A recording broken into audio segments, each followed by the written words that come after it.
I would now request the Honorable Chief Minister Saab to pass on the knowledge transfer. It's not only elephants transfer, it is knowledge transfer.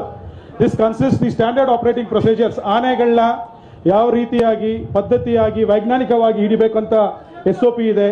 ಅದರ ಜೊತೆಯಲ್ಲಿ ಆನೆ ಬಂದು ಹಳ್ಳಿಯಲ್ಲಿದ್ರೆ ಹೇಗೆ, ಕಾಡಲ್ಲಿದ್ರೆ ಹೇಗೆ, urban ಸಿಟಿಯಲ್ಲಿದ್ರೆ ಹೇಗೆ, ಅದನ್ನ ಹೆಂಗೆ ಕಂಟ್ರೋಲ್ ಮಾಡಬೇಕು ಅಂತ ಇದೆ. ಅದರ ಜೊತೆಯಲ್ಲಿ ವಿಡಿಯೋಸ್ ಇದೆ. ಆನೆ ಹಿಡಿಯೋದು ಒಂದು ಸಾಮಾನ್ಯವಾದ ಕೆಲಸ ಅಲ್ಲ, ಆ ವಿಡಿಯೋ ಇದೆ. So sir, we are handing over the entire knowledge what we have learn till now sir. It has all those documents, it has videos, how to capture the elephant, how to treat the elephant, so on and so forth.